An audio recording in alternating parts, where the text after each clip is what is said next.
Hello, what up guys? Assalamualaikum warahmatullahi wabarakatuh. Apa khabar semua? Saya Syah daripada Batai Fitness dan kepakaran saya ialah bantu mereka yang rasa kurang keyakinan diri, yang rasa rendah diri dan rasa tersisih disebabkan berat badan yang berlebihan.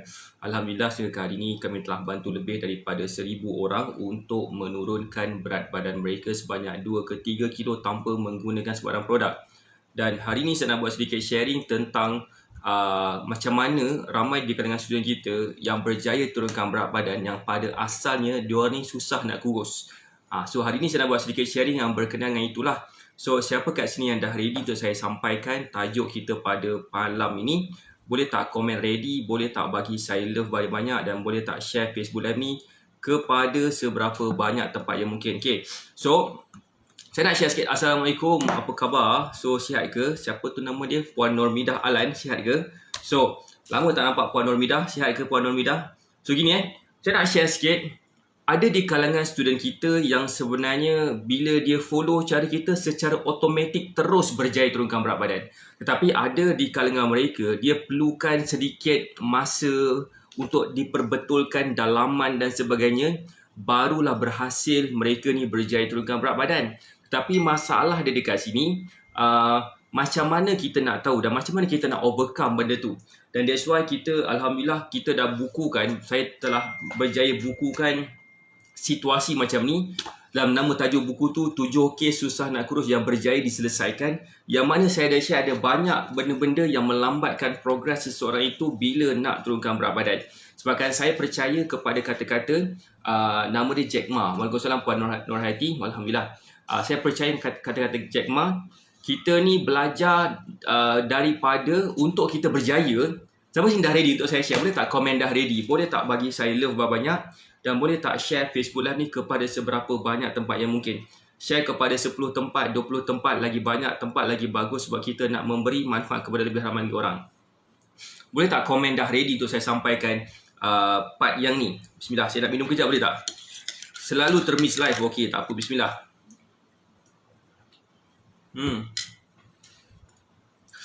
Okey. Kata Jack Ma, okay?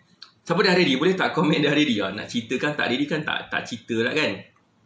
Okay, kata Jack Ma macam ni. Okay, kita boleh belajar daripada kejayaan orang lain. Tetapi yang paling terbaik adalah kita belajar daripada kesilapan orang lain. Sebab bila kita belajar daripada kesilapan orang lain, kita akan perasan kita ada banyak in common. Bila kita belajar daripada kesilapan orang lain, kita percaya juga bila kita faham konsep mereka pun start daripada bawah juga, katakan yang berjaya ni start daripada bawah juga, kita akan dapat relate dengan situasi kita. Waalaikumsalam Kak Ayung, apa khabar?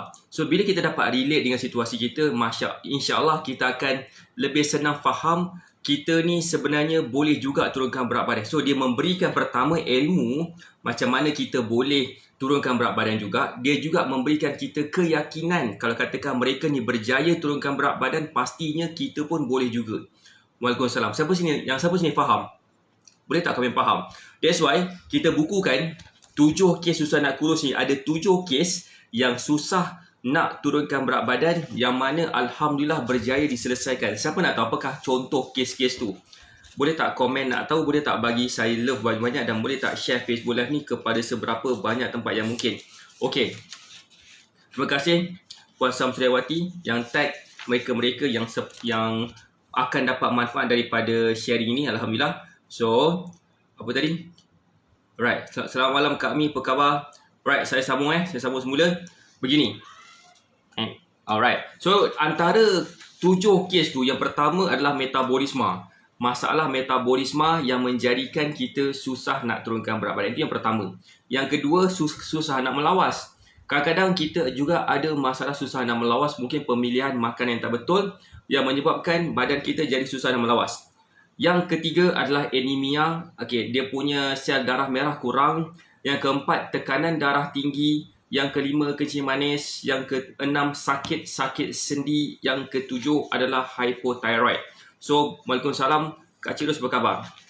So, dalam buku ini sebenarnya dia menyebabkan saya yakin kita akan belajar daripada kejayaan mereka yang berjaya turunkan berat badan. Waalaikumsalam Puan Haliza. Buku ni ditulis tahun lepas, Ditulis tahun lepas pada bulan 6 bulan 7 macam tu lah. Bulan 6 bulan 7, dan benda tu adalah salah satu daripada benda yang kita jadikan sebagai reference juga, terutamanya kepada student kita yang nak belajar macam mana cara turunkan berat badan dengan mudah. So itu adalah yang pertama lah. Tapi saya nak share lagi, apakah benda lain yang sebenarnya kenapa ada juga di kalangan student kita, walaupun dah beribu orang berjaya, 1000 lebih lah, 1360 berapa orang kita dah berjaya turunkan, kita dah berjaya bantu 1360 yang telah pun berjaya kita bantu dalam menurunkan berat badan mereka 1360. Alhamdulillah. So nak tahu tak? Siapa sini nak tahu? Boleh tak komen nak tahu? Boleh tak bagi? Boleh tak komen nak dengar? Boleh tak bagi saya love banyak sekiranya nak tahu? Coach, selama mengamalkan diet dan bersenam seminggu 2 ke 3 kali, height saya dah mula teratur di setiap bulan. Alhamdulillah. Itulah point dia bila yang apa yang saya nak sampaikan dekat sini. Sebenarnya setiap masalah ada jalan penyelesaian, dan jalan penyelesaian itu adalah bila kita memilih makan yang betul. Okey, terima kasih kepada yang komen nak tahu, terima kasih komen yang komen yang nak dah share. Terima kasih Encik Ros. Macam ni. Okey, ada beberapa sebab kenapa seseorang itu susah nak turunkan berat badan walaupun diikut meal plan kita. Yang pertama sekali, secara obvious kalau tak ikut betul-betul lah. Yang kedua sekejap saya nak buka je saya punya kat iPad ni. Yang kedua, kenapa seseorang itu juga susah nak turunkan berat badan walaupun dah follow cara kita. Okey, sebab apa? Sebabnya dia tak cukup minum air. Dia tak minum cukup air lah. Maksudnya dia tak pastikan warna urin dia warna jernih. Walaupun dalam meal plan kita almost banyak juga masa kita kena minum air. Selamat malam Puan dan Angle. Okay, yang ketiga juga, antara sebab-sebab yang seterusnya disebabkan mereka tak bagi tahu betul-betul kepada saya apakah masalah sebenar mereka. Antaranya, contohnya macam mereka ada sakit seperti macam contohnya hormon tak stabil ataupun ada masalah dengan pembuangan. Mereka tak mention dekat situ. Macam siapa kat sini pernah dapat meal plan? Boleh tak komen pernah dapat meal plan? Boleh tak bagi saya love banyak sekiranya pernah dapat meal plan? Sebab saya nak tengok kat sini siapa yang kat sini yang familiar dengan cara kita, yang dah terbiasa dengan cara kita. Okey. Yang pernah dapat meal plan, mereka akan faham kita ada satu proses, nama proses itu adalah meal diagnosis. Apakah itu meal diagnosis? Meal diagnosis adalah satu keadaan yang mana kita susun jadual pemakanan mereka mengikut makanan kegemaran. Okey. Berdasarkan kita punya meal diagnosis ni, okay, Puan Haliza pernah dapat meal plan, alhamdulillah. Puan Angle pun pernah dapat meal plan. Berdasarkan meal diagnosis ni, kita akan tengok dia punya keadaan diri mereka, dia punya tahap kesihatan dia punya ada tak dia ambil sebarang ubat dan sebagainya, dan adakah dia bersenam, umur dia berapa, berat badan dia berapa, macam-macam lagi. Kita akan tengok. Kita takkan sesekali buat meal plan ikut suka hati anak tekak saya sahaja. Boleh faham tak? Saya punya anak tekak makan macam-macam. Gitu kan. Pernah dapat, Kak Yung pernah dapat, Puan Samsuryawati pun pernah dapat, Cik Ros pun pernah dapat. Okay, Alhamdulillah. Ramai yang pernah dapat kat sini. So, Alhamdulillah senang lah saya nak cerita kat sini. So, point saya adalah apa tahu? Point saya adalah, walaupun Puan Haji pernah dapat. So, pendek kata, bila yang pernah dapat ni, dia akan perasan, saya akan tanya dia banyak soalan. Kadang-kadang soalan tu tak dijawab dengan sebegitu tepat lah. Dan bila tak jawab sebegitu tepat, dia akan mengganggu banyak benda juga untuk saya buatkan meal plan. Mungkin meal plan saya ni dia akan dapat beberapa bulan selepas dia follow betul-betul meal plan kita. Ada yang dapat cepat, ada dapat lambat. So siapa yang dapat cepat tu normally saya perasan mereka share sedetail-detail mungkin. Gitu. So itulah dia yang satu. Okay, yang seterusnya dalam meal plan, line akak tak kod. Tak okey kot. Gambar tak ada, suara tak ada, cuma boleh komen. Okay, tak apa. Right, pernah dapat. Begini. Satu lagi yang saya perasan, yang senang nak turunkan berat badan juga. Siapa nak tahu boleh tak komen nak tahu? Boleh tak bagi saya love banyak? Dia juga mungkin dia tak follow, dia tak ambil suplemen yang saya suggest. Kenapa suplemen tu penting? Part ni saya nak cakap ni tentang supplementation. Okay, siapa sini dah ready? Boleh tak komen dah ready? Boleh tak bagi saya love banyak? Share Facebook Live ni 10 tempat, 20 tempat, 100 tempat, 1000 tempat, lagi banyak tempat lagi bagus. Sebab apa? Sebab kita akan memberi manfaat kepada ramai gila orang yang betul-betul nak kurus ni. Okay, terima kasih kepada yang komen nak tahu. Alright, terima kasih kepada Puan Samsudiawati yang keep on tagging mereka yang akan dapat manfaat. Supplementation ni penting. Contoh supplementation ni macam ni. Macam vitamin, macam vitamin lah pendek kata. Okay, serta-serta vitamin. Kenapa vitamin ni penting? Okay, Cik Fairul Osman kata gambar keras tiada suara. Saya tak ada buat apa lah Fairul Osman. Yang lain okey kan internet? Yang lain okey kan internet? Boleh tak komen okey? Kalau okey, boleh tak komen tak okey? Saya boleh bantu untuk share content. Saya boleh bantu orang turunkan berat badan, tapi saya tak boleh nak bantu kalau internet tak okey. Macam pagi tadi, tengah hari tadi pun saya ada masalah sikit dengan puan dengan Kak Mi sebagai internet saya ada masalah. Terpaksa delay sejam juga. Minta maaf Kak Mi tadi. Okey. Begini tadi Suplemen tu penting. Okay, kenapa penting? Sebabkan bila badan kita macam dah terbiasa dengan cara ataupun corak pemakanan yang salah, apa yang berlaku kepada diri kita, kita akan nampak yang badan kita akan start to decay ataupun start to macam degrade functionality dia. Dalam arti kata lain macam ni. Let's say kalau katakan kita pernah makan makanan yang tak sihat selama 20 tahun. Katakan 20 tahun. Kita mempunyai masalah berat badan yang agak kritikal. Doktor dah paksa dah untuk turunkan berat badan. Kita tak tahu, kita dah buntu dah nak buat macam mana turunkan berat badan tu. So kita mulakan dulu dengan meal plan. So bila follow meal plan je, dia perlukan masa yang lambat sikit. Cuba bayangkan selama 20 tahun. Selama 20 tahun, kita follow cara pemakanan yang salah. Takkanlah dalam masa 2 hari, kita follow corak pemakanan yang betul akan dapat kesan. Jawapannya tak. Dia perlukan masa. Kalau nak mempercepatkan lagi progres, mempercepatkan lagi proses dia nak turunkan berat badan dan sebagainya, okay, dia kena buat apa? Dia kena ambil suplemen certain vitamin yang tertentu yang mengikut kepada keadaan diri mereka, ke apa yang sepatutnya mereka ambil. Contohnya macam saya suka suggest kepada mereka macam ambil multivitamin contohnya, ataupun vitamin B kompleks, vitamin B, ataupun mungkin kena ambil magnesium, ambil zinc, ambil certain mineral yang spesifik. Walaupun dalam multivitamin tu dah ada semua benda, tetapi kadang-kadang mereka tak perlukan semua benda pun. Mungkin disebabkan bajet, saya akan suggest mereka untuk ambil yang lebih spesifik. Boleh faham tak? Untuk vitamin saja pun saya ada satu buku khas. Siapa nak tengok buku tu? Boleh tak komen nak tengok buku tu? Ni. Ada satu buku khas yang berkenaan dengan sport nutrition and endurance. Untuk atlet aku bagi. Untuk atlet. Kenapa saya bagi macam ni? Sebab bila kita bagi macam ni, atlet, badan kita akan jadi lebih macam cergas. Siapa sini yang pernah follow meal plan kita, badan dia rasa cergas. Badan dia rasa bertenaga macam seorang atlet. Cik, gitu kan. Lepas dah follow meal plan. Sebab kan macam ni jugalah antara buku yang saya dah gunakan untuk saya belajar. Contohnya kan, dalam page ni, pasal vitamin sahaja dia cerita. Kan? Vitamin and mineral. Kalau boleh baca lah. Kata terbalik. Vitamin and mineral. Ada vitamin B1 untuk apa? B2, B3, B6, B7, B9, B12 untuk apa? Apakah function-function setiap vitamin tu, apakah function-function setiap mineral tu. So that's why saya berani suggest untuk ambil certain vitamin dan mineral mengikut kepada dia punya keadaan semasa. So that's why penting sangat untuk kita faham bila kita cuba nak turunkan berat badan, kalau nak cepat kita kena ada ambil jalan fast track, kena juga ambil vitamin dan mineral. Dan vitamin dan mineral ni, okay, honestly bukanlah produk. Best kalau dapat baca buku tu. Tebal kak. Saya habis baca buku ni dalam 350 lebih buku surat. Last kali saya jadikan sebagai reference je. Memang banyak benda saya belajar daripada buku ni. Macam-macam benda juga saya follow untuk bantu student kita yang berjaya turunkan berat badan. Saya rasa bertenaga bila ikut meal plan dan ambil vitamin coach ikut saranan. Kan.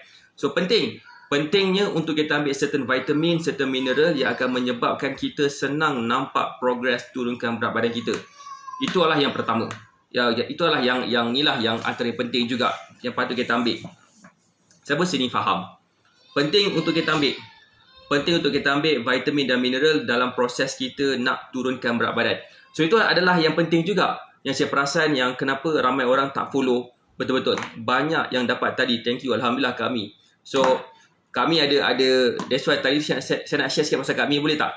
Kami, satu benda yang saya perasan juga yang ada ramai orang ada masalah ni, yang perlukan bantuan, yang perlukan penjelasan yang ketara. Saya rasa kadang-kadang setiap penyakit ni memang ada ubat dia. Tapi kadang-kadang kita terjumpa salah orang. Boleh faham tak kita terjumpa salah orang? Saya bukan nak kata jangan jumpa doktor, tapi saya kata better dapatkan second thought. Boleh tak saya nak share? Saya nak minta kebenaran untuk saya share sikit kat kita punya conversation tadi. Tak adalah detail, tapi sekelumit idea tentang apa yang tadi kita buat. Okay. Siapa nak tahu? Boleh tak komen nak tahu? Boleh tak bagi saya love banyak dan boleh tak share Facebook Live ni kepada seberapa banyak tempat yang mungkin, sebab benda ni akan dapat membantu ramai orang. Okey, saya dengan Kak Mi tadi dalam kita tak buat Zoom, tak sempat, internet ada masalah, so saya call je. So apa saya buat? Saya tanya kepada Kak Mi dia punya keadaan dan saya perasan masalah Kak Mi sama dengan masalah ramai orang. Okey, wajibkan coach kena ambil vitamin? Wajibkan ke wajibkah? Saya rasa sunat je. Sunat je. Semalam Kak Yun tak pernah tahu. Sebelum ni tak tahu providing apa. Alhamdulillah. So tak apa, gini Pasal sesetengah ubat. Okay, sesetengah ubat, kadang-kadang ada orang ambil sesetengah ubat ni, gabungan ubat-ubat tertentu tu yang menyebabkan dia tak boleh jadi sihat. Okey, saya perasan tadi tu bila Kak Mi cerita kepada saya, ada 2 ke 3 jenis ubat yang bila dia ambil, dia dapat masalah apa yang dia ada sekarang. Saya siap tunjuk lagi bukti ni Kak Mi. Bukan saya cakap, tapi ini apa yang kita boleh tengok dekat dalam medical punya website bagi tahu tentang ubat yang dia ambil. Cuba bayangkan kalau katakan kita ada masalah tekanan darah. Kita ada masalah tekanan darah tinggi, kita ambil ubat tekanan darah tinggi. Setuju tak? Setuju tak saya cakap? Kita ambil ubat demam, kalau kita demam, kita takkan ambil ubat demam. Kalau kita tak demam, kita hanya sakit mata. sakit mata sebab tercucuk dengan anak pagi tadi. Anak tercucuk dengan jari dia. Tiba-tiba ambil ubat demam. Dah kenapa? Tahu lah ubat, tapi itu bukan ubat dia. Siapa sini faham? Boleh tak komen faham? Boleh tak bagi saya love banyak? Okay, so bila kami ambil ubat tekanan darah tinggi, dia juga ambil satu lagi ubat yang bila dia ambil ubat tu, tekanan darah tinggi dia semakin meningkat. Bermaksud, satu ubat untuk membantu dia mengurangkan bacaan tekanan darah dia. Satu lagi ubat dia makan untuk meningkatkan tekanan darah dia. Jadi bila campur dua-dua sekali, last sekali tak ada apa-apa. Boleh faham tak kan Kak Mi? So itu satu. Satu lagi ubat pula, Kak Mi baru discover, even kita baru discover, kami ada allergic kepada ubat tu yang menyebabkan dia ada masalah sesak nafas. Kami kena tulis nama ubat tu, saya lupa nak beritahu. Okay, tulis nama ubat tu, bagi tahu pada ubat tu, kalau doktor tanya, puan ada tak allergic kepada ubat apa-apa, bagi tahu nama ubat tu. Ini saya allergic pada ubat ni, saya rasa sesak nafas. So doktor akan suggest ubat-ubat yang lain yang bukan dalam sama family member dalam ubat tu. So itu adalah satu benda lah. Bukan saya nak kata doktor tu salah, tak. Tapi doktor tu dia bercakap tentang berdasarkan jurisdiction dia, berdasarkan pemerhatian dia, berdasarkan observation dia dengan apa yang dia dah tahu. Dia pun dah bantu ramai orang. Saya yakin dia dah bantu lagi ramai orang daripada saya bantu ramai orang yang nak turunkan berat badan juga.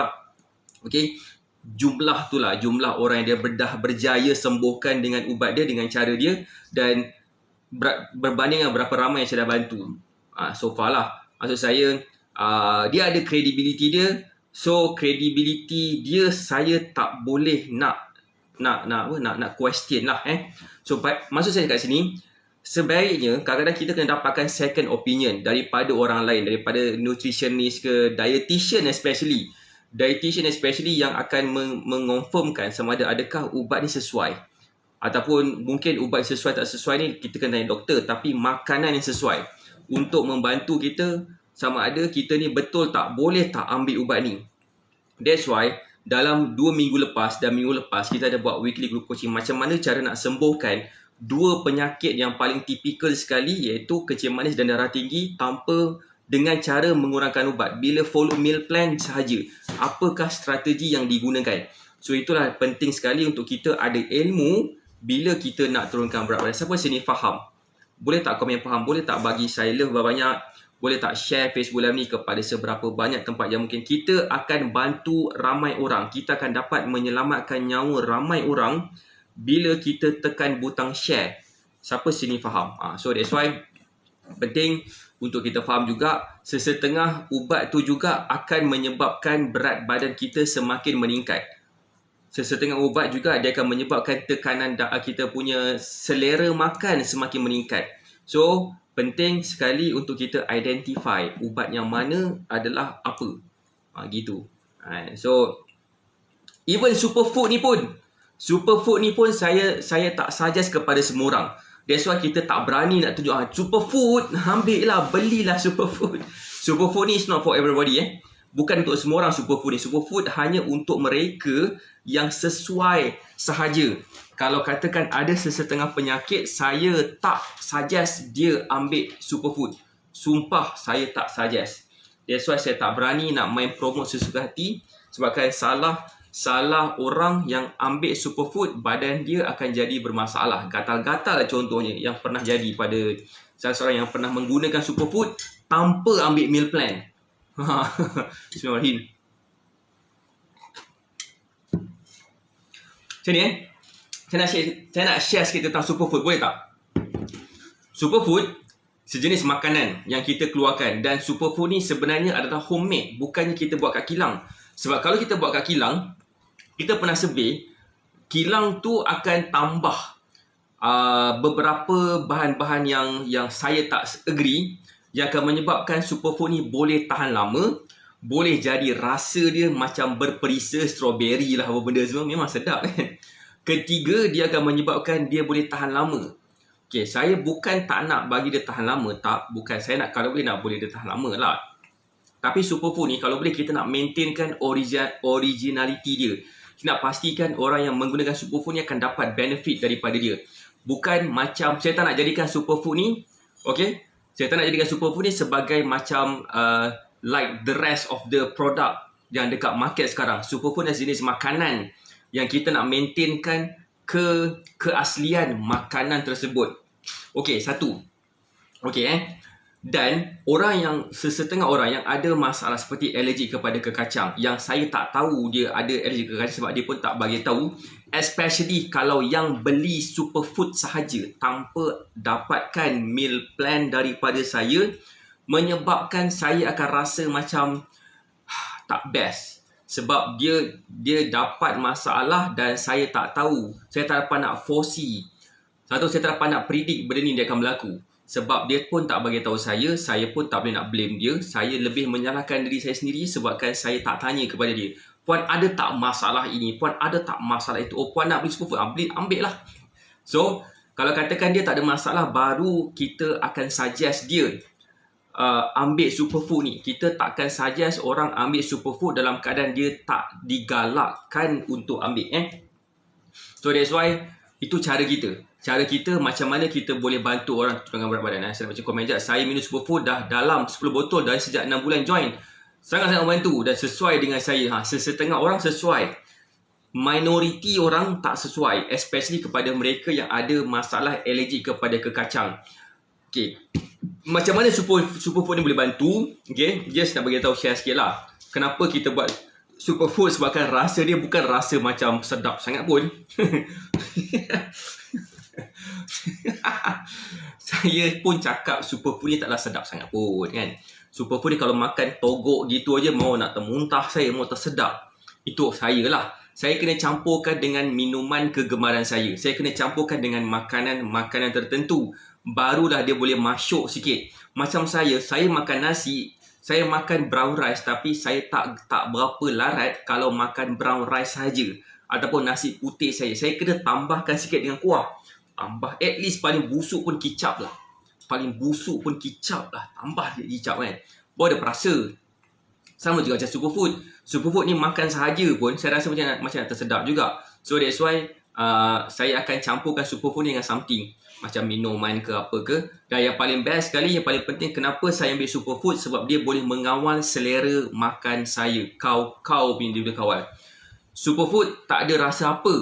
Saya tak rasa apa-apa tu buatkan saya macam apa benda ni, macam tu lah. Saya rasa macam tu lah. So itu kenapa saya makan superfood. Kenapa saya ambil superfood? Sebabkan dia bantu saya untuk kawal selera makan. Terutamanya bila waktu PKP ni, ramai orang ada masalah nak kawal selera makan. Botol pertama minum memang susah nak telan, lama-lama baru sesuai. Dia makan masa sikit lah. Saya dah cuba superfood ni sejak tahun 2012. Dah 9 tahun dah. Belum genap lagi saya rasa. Belum genap lagi. Bulan 10 tahun 2012. First time saya guna superfood. Waalaikumsalam Encik Nak. So benda ini membantu saya kawal selera makan. So bulan 10 lah. Bulan 6. Dah cukup dah. Dah cukup dah 9 tahun. Saya cuba superfood ni masa bulan puasa dekat Australia. Saya berpuasa dekat sana. Dalam keadaan saya boleh main bola tengah hari tu waktu lunch hour. Orang pun question, "Weh, kau puasa ke tak?" Especially kawan-kawan saya satu negara dan juga negara jiran. Negara jiran. So dia tanya, kau puasa ke tak ni? Bukan main lagi main bola bagai. Superfood bantu kawal selera makan. Oh, Kak Anis, apa khabar Kak Anis? Kak Anis, lama tak tengok live saya ni. Apa khabar Kak Anis? Hari ni kita just nak borak-borak je lah Saya cadang nak share sikit-sikit. Sekarang boleh telan air suam je, coach. Oh, ya ke? Kak Ayuh, saya memang tak larat lagi nak telan air suam. Saya ambil superfood ni sebenarnya 3 bulan sekali. 3 bulan. Maksudnya dalam masa setahun saya ambil 6 bulan je. Sebab saya nak jaga saya punya makanan, nak meningkatkan berat badan saya yang susah nak naik tu. Itu saya ambil superfood sebab saya nak buat nama dia bulking yang cutting face. Dua tu. Itulah lain cerita lah tu. So that's why saya tak berani nak suka-suka hati jual superfood. Masih slim lagi tu dia Kak Anis. Alright. So saya tak berani nak main jual superfood sebab melainkan kalau saya tahu orang tu sesuai. So that's why nak buat sesuai tu kena buat meal plan dulu lah. Kan. So okay. Kita main sekejap lagi. Bismillah. Alright, so dekat mana kita tadi? Kita kat situ tadi. Kita dekat mana? Macam mana kita susah nak turunkan berat badan. Selain daripada tu, kita pun mungkin sebab tak cukup tidur. Kita perlukan dalam 7 ke 8 jam waktu tidur. Ada orang cakap orang yang berjaya tidur lambat. Okay? Orang yang berjaya tidur lambat dan contohnya macam katanya The Rock. The Rock tidur lambat katanya. Tidur lambat, bangun awal. Katanya sehari dia tidur 2 jam waktu malam. Tapi saya tak percaya. Sebabkan saya faham bila pergi gym. Dah tak saya share ni. Boleh tak saya share sikit? Adalah orang yang berjaya ni. Korang ni tidur je lah.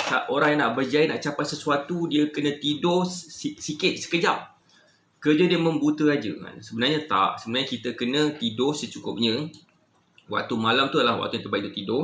Okay, masalah ramai orang. Waktu malam dia tak tidur, waktu pagi dia bangun awal, lepas tu waktu petang dia tak tidur, lepas tu dia tak cukup tidur. Apa yang berlaku kepada dia, badan dia lambat nak recover. Okay, saya ada seorang yang saya kenal. Dia seorang yang berjaya. Kau memang tahap jutawan lah. Power gila. Macam-macam kereta dia ada, macam-macam rumah dia ada. Bagi tahu je apa yang dia tak ada, semua dia dah ada. Tinggal nak beli helikopter je lagi. Itu pun sebabkan mak dia tak bagi. Tidur awal membantu mengawal stres. Kak Anis power gila.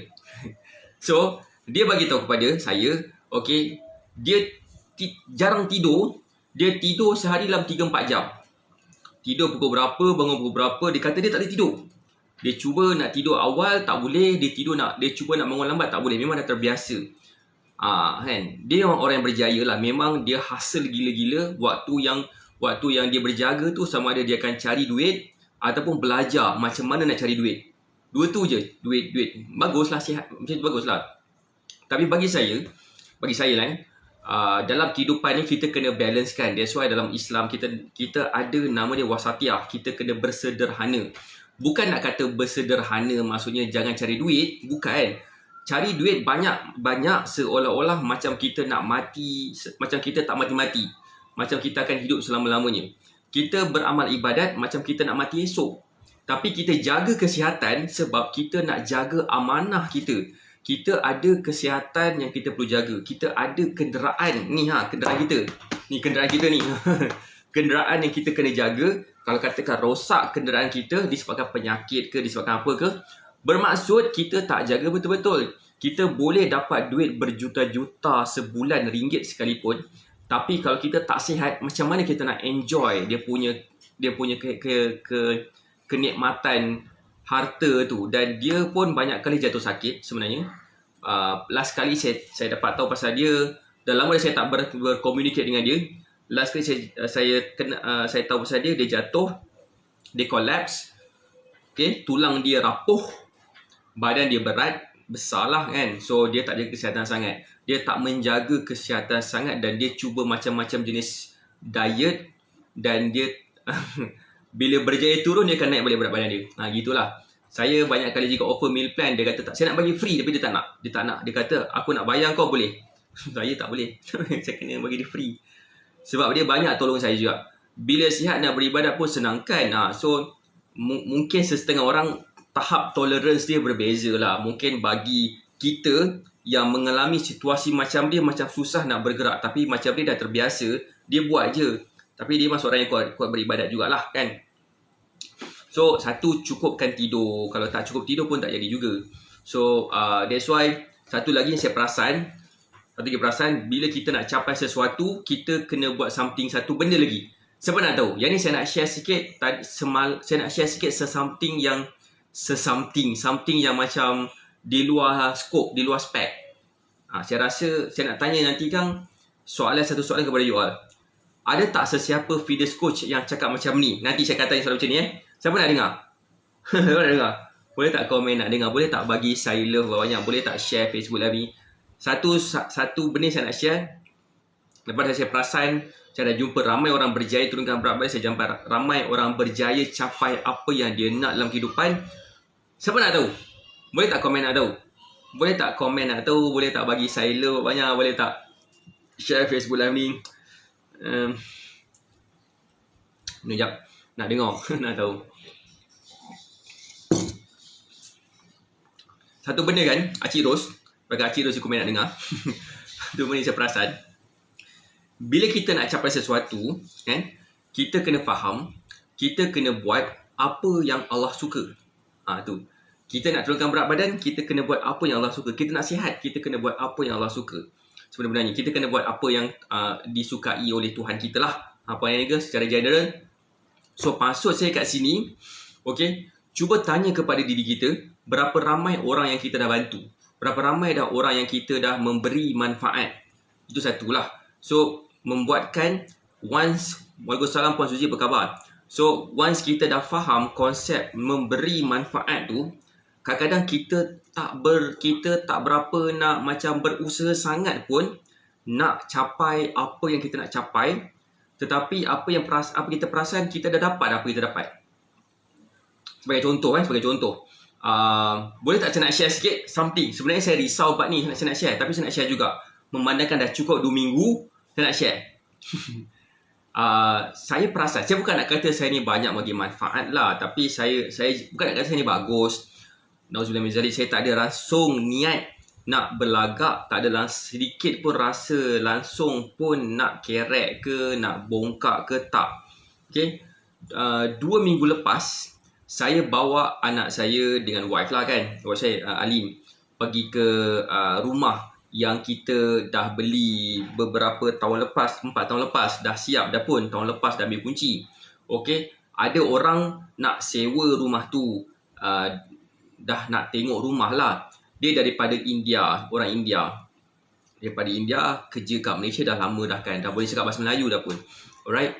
So, dia datang, tengok rumah. Dia happy sangat, dia nak tengok rumah. So, once dia tengok rumah kan, dia tengok pula anak saya Noah ni. Dia jenis yang, Noah ni tahulah siapa yang kenal dia, kenal lah. Dengan suka bercakapnya, dengan suka melompatnya, berlari sini, dengan gelagat dia. So, mungkin lah kot si, Indian couple ni, dia macam suka kat Noah, dia pegang Noah. Wah, saya rasa macam nak pang dia kan gitu kan. Kau pegang anak aku tentang COVID ni. Macam tu kan. So, Saya macam, okay, tak apalah coach. InsyaAllah tak ada apa-apa lah coach. Dia tak ada apa-apa close contact ke apa benda semua. Kan? Lepas tu, waktu dia sepatutnya nak bayar dia punya deposit rumah, bayar segala benda kan. So, bila nak bayar, dia tak dapat nak bayar hari tu. Dia bagi tahu pada ejen, saya ada close contact dengan COVID-19 punya pesakit. Saya punya menyirap masa tu. Rasa macam saya nak cari dia, tanya dia, kenapa kau pegang aku? Tu je kan. Tapi satu benda masa tu pula saya juga dirisaukan masa tu dengan abang saya. Siapa yang tahulah juga abang saya dah kena COVID. Alhamdulillah dah discharge dah pun. Okey. Dia dah keluar dah pun, tapi dah dalam masalah dia. Waktu tu juga anak saya kita dapat tahu. So kita risau. Saya risau lah dekat abang saya satu, dekat anak saya satu. COVID ni agak-agak lah kan. Sebabkan kata variant terbaru ni dia tak attack sangat, tiba-tiba je dah meninggal macam tu. Dia airborne punya dia macam ni dia boleh ni. Last sekali alhamdulillah lepas dah cukup 2 minggu saya nak bagi tahu anak saya sihat walafiat. Kita orang pun tak ada apa-apa. So itulah adanya. Kalau katakan kita nak kena ni, even orang yang tak ada close contact pun boleh kena. Macam tu. Tiba-tiba dia boleh kena kalau nak kenalah kan. Dan that's why bagi saya setiap benda yang berlaku ada hikmah dia. Setiap benda berlaku ada dia punya ni. Tapi yang saya faham, setiap benda yang berlaku ada hikmah dia. Hikmah dia adalah untuk kita mencari jalan macam mana caranya untuk kita mendekatkan diri kita dengan Allah. Itu adalah saya punya ni lah. So point saya, kenapa kita ada masalah berat badan, kenapa kita ada masalah serta penyakit, kenapa kita ada masalah bentuk badan ke dan sebagainya, sebenarnya ada satu hikmah. Apakah hikmah dia? Hikmah dia Allah nak kita mendekatkan diri kita dengan dia dan mencari apakah benda yang dia suka untuk kita buat. Dan kita berdoa dengan kerap supaya masalah yang kita ada ni akan dapat diselesaikan. Termasuk berat badan. Siapa sini dapat sesuatu? Dan soalan yang sama saya nak tanya, fitness coach yang mana yang share macam ni kepada you all? Boleh tak komen? Siapa? Tak mungkin ada lah kot kan. Tapi saya rasa tak ramai buat macam ni. Sebab ramai orang terlalu fokus kepada senaman, terlalu fokus kepada makanan, terlalu fokus kepada benda lain. Tapi dia tak fokus kepada the whole overall formula 613 yang kita pegang selama ini. So, that's why saya bukan nak jadi seorang ustaz kat sini. Ustaz apa muka macam ni pakai cap terbalik bagai dengan pakai short kat sini. So maksud saya, kita nak capai sesuatu, kita kena faham segalanya memerlukan sedikit bagi kita faham lah. Bagi kita faham segala penyakit yang kita pun Allah pilih. Betul, semua ada hikmah, betul. So that's why point saya cuba kita macam redha dengan apa yang kita ada, tapi pada masa yang sama kita cuba juga usaha untuk menyelesaikan masalah kita. Sebab satu benda yang saya tahu juga, even though kita berusaha ke arah nak menjadi diri kita lebih sihat, follow meal plan contohnya, dah follow meal plan pun tak dapat ni macam mana. Tapi so far alhamdulillah lah yang follow meal plan tak dapat. Bila kita tahu sebab apa, macam tadi kami beritahu, mana maunya. So saya cakap ni, macam kami dia share kepada saya, pada peringkat awal dia follow meal plan, dia susah, dia tak nampak turunkan berat badan. Dia tak nampak turunkan berat, tapi dalam lama tu macam silap. Dia follow meal plan macam mula dia nampak kesan, lepas tu dah tak nampak kesan dah. So bila saya cari sebab apa tadi, dan baru saya tahu kenapa. Dan itulah kenapa kita kena realise setiap apa yang kita buat ni, kita kena settlekan dulu dalaman kita. Perbetulkan kita punya niat kenapa kita nak turunkan berat badan. Itu akan menjadi salah satu punca kenapa kita akan lebih senang turunkan berat badan. Tak kisahlah guna cara salah sekalipun, kalau bendanya nak jadi, dia jadi juga. Kun fayakun, gitu kan. So saya rasa itu je dari saya. Terima kasih sebabkan join Facebook Live ni. Alhamdulillah. Terima kasih sebabkan share Facebook Live ni. Terima kasih kepada semua. Saya doakan semua sihat dan berjaya. So macam biasa kita akan buat live lagi. Saya tadi janji dah 45, tapi dah sekali si Noah pula tidur. tidur dengan dinosaur dia ni. So so apa tu, tak nak bersenam. Kalau tak senang bersenam dengan Noah sekali kat bawah. So okay, kita jumpa lagi esok insyaAllah. Saya doakan semua sihat dan berjaya. Terima kasih sebabkan share Facebook ni juga. Kita jumpa lagi insyaAllah esok. Assalamualaikum warahmatullahi wabarakatuh. Bye.